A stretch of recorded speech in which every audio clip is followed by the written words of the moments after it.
Muy buenas tardes, soy su profesora Evelyn Samayoa y en esta oportunidad vamos a conocer sobre el triángulo. Y sabemos que el triángulo viene de la trigonometría y vamos a hablar cómo comenzó este mundo tan fascinante. Nos cuenta que hace más de 3000 años los babilonios y los egipcios ya empleaban los ángulos de un triángulo y las razones trigonométricas. Esto para realizar medidas en su estructura y nada más también para la construcción de las pirámides por los egipcios.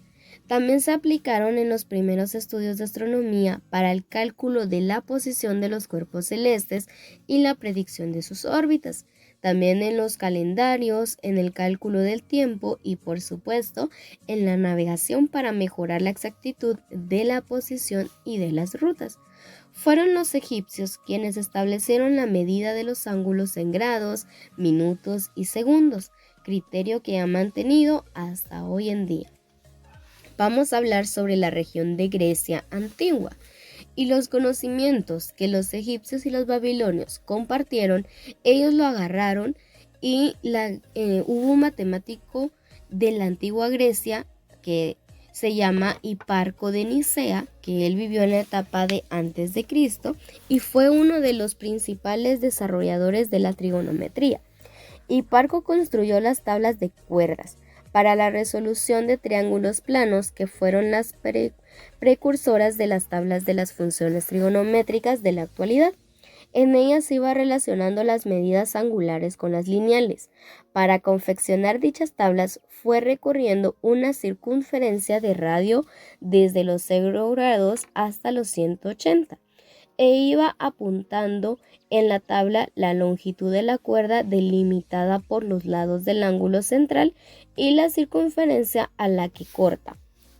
Esta tabla es similar a la moderna que conocemos como tabla del seno. No se sabe con certeza en realidad el valor que usó Hiparco para el radio de esta circunferencia que él utilizó, pero sí se conoce que 300 años más tarde el astrónomo alejandrino Ptolomeo utilizó un radio de 60, ya que los griegos adoptaron el sistema numérico sexagesimal que conocemos que es de base 60, y Ptolomeo incorporó también en su gran libro de astronomía, el Almagesto, una tabla de cuerdas con un error menor que 1 fraccionado 3.600 de unidad.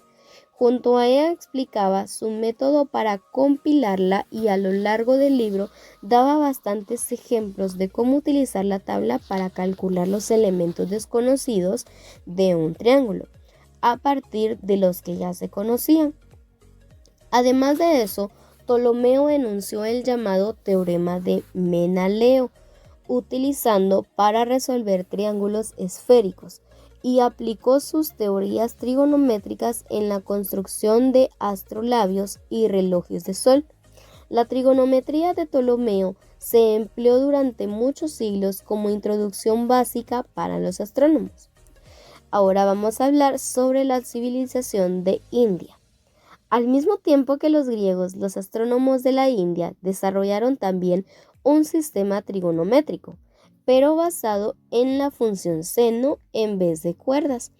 Aunque al contrario que el seno utilizado en la actualidad, esta función no era una proporción, sino era la longitud del lado opuesto a un ángulo en un triángulo rectángulo donde nos dieran la hipotenusa.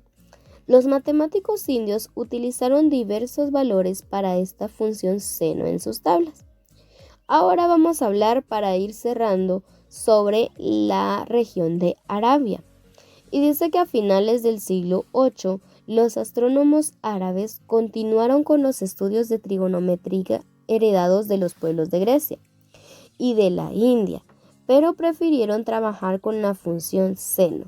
De esta forma, a finales del siglo X ya habían completado tanto la función seno como las otras 5 funciones trigonométricas, que ahora conocemos que son coseno, tangente, cotangente, secante y cosecante.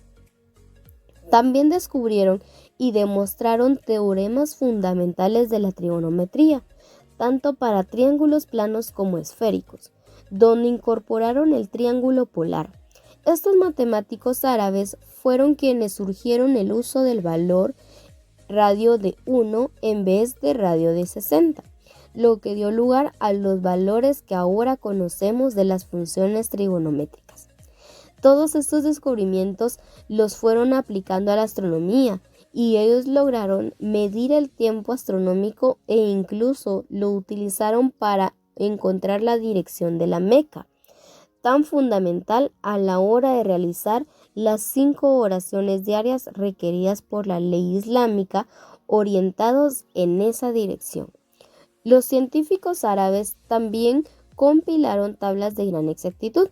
Podemos mencionar, por ejemplo, las tablas del seno y de la tangente, construidas con intervalos de 1 fraccionado 60 de grados, que conocemos como un minuto, y este tenía un error menor que 1 dividido por 700 millones. Además, el primer estudio de la trigonometría plana y esférica como ciencias matemáticas independientes lo realizó el gran astrónomo Nasir al-Din al-Tusi en su obra Libro de la figura transversal. Y así es como realmente en la rama de la trigonometría también podemos mencionar a Newton, y él fue quien encontró la serie para el seno X, Y, series similares para el de coseno X y la tangente X, con la invención del cálculo, las funciones trigonométricas. Y ahora sí, vamos a conocer ahora un poco de cómo quedó después de todos esos estudios que realmente se realizaron, cómo fue que llegamos al triángulo actual. Y ahora les voy a hablar un poquito sobre los elementos, la clasificación de los triángulos. Datos principales. Un triángulo siempre va a tener 3 lados, va a tener también 3 vértices y también van a tener ángulos interiores. Vamos a hablar sobre los elementos. Uno de los elementos es el vértice. Y dice que cada uno de los puntos que determinan un triángulo, tal como los vértices de un polígono, suelen ser denominados por letras latinas mayúsculas A, B, C. Y los vértices es por decirles cada unión de los segmentos. Vamos por los lados. Cada par de vértices determina un segmento, que se conoce como lado del triángulo. No importa el lado de los vértices para nombrar un lado, de modo que AB y BA nombran a un mismo lado. Los lados del triángulo se denotan como todos los segmentos por sus extremos, AB, BC y AC. Vamos con el ángulo. Cada par de lados con origen común al vértice de un triángulo y que contienen 2 de estos lados concurrentes se llama ángulo del triángulo. Y estas se denotan por letras que son griegas: alfa, beta y teta. Vamos a hablar ahora sobre la clasificación de los triángulos.